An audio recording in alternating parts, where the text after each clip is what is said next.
My name is Keith L. Moore, and I'm a professor emeritus and former chairman of anatomy and associate dean of basic medical sciences at the University of Toronto, in Toronto, Canada.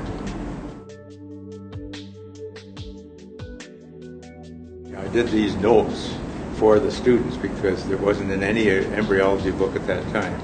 So I put them in the bookstore, and they charged them $10 to get this big thing. I had actual pictures of the ones that had malformations and so on. And then one of the representatives from W.B. Saunders, which, as you know, is an imprint of Elsevier now, and he picked up this booklet in there and looked at it and said, "Oh, this is wonderful stuff."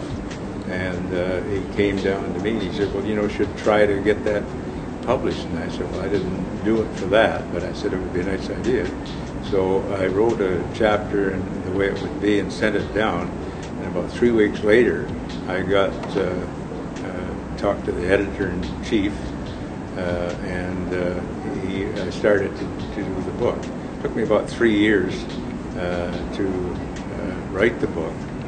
And but before I started, though, I said I have to have some money. I had research grants, but I couldn't use that money to do this. So they gave me $10,000 for getting a medical artist to do some of the things that we had.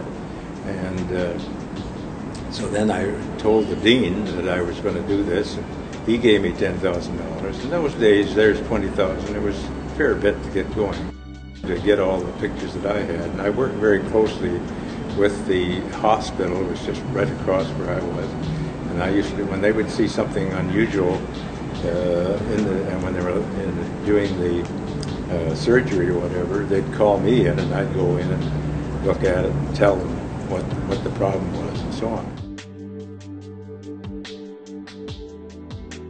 We taught nurses, physician assistants, and so on. So I felt they didn't need the bigger book. So I did the little book. And it only took me a year because it got smaller. And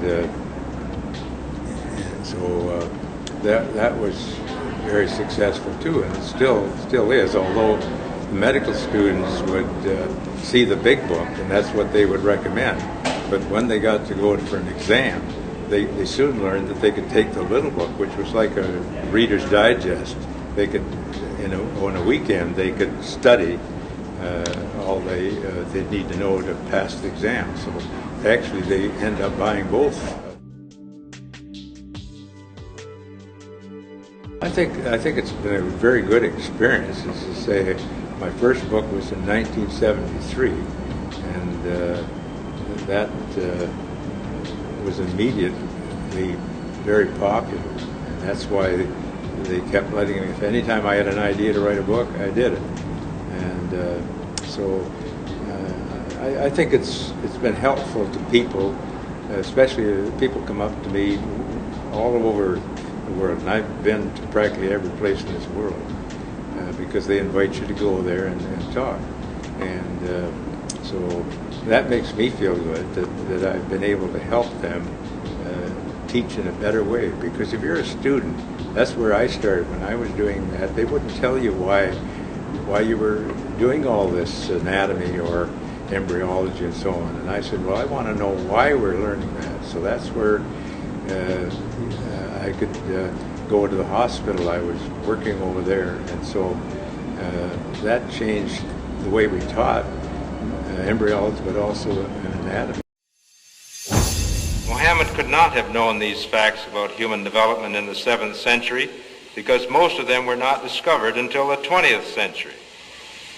This is a leech, and this is the human embryo, about 23 days. I think you have to agree that the similarity between these structures is amazing.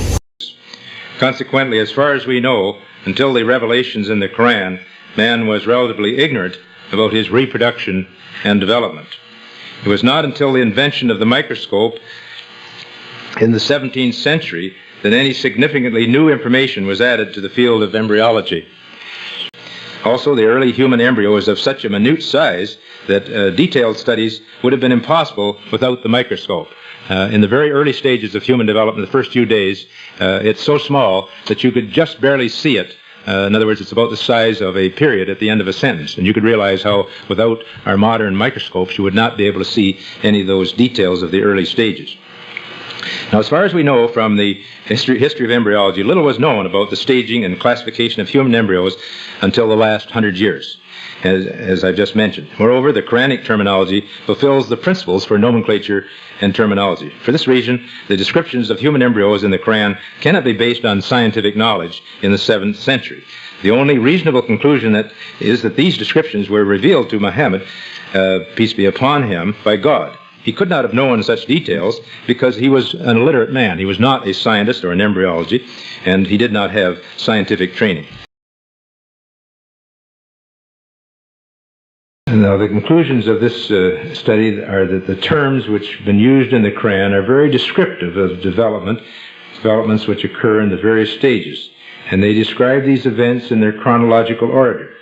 Because the staging of human embryos is complex, going through a continuous process of change during development, it is proposed that a new system of classification could be developed using the terms mentioned in the Quran and Sunnah. The proposed system is simple, comprehensive, and conforms with present embryological knowledge. The facts about human development that could not have been known by Muhammad, peace be upon him, in the 7th century, because most of them were not discovered until the 20th century. Muslims and others are justified in concluding that these facts could only have been revealed to Muhammad, peace be upon him, by God, who knows all about us, not only about how we develop,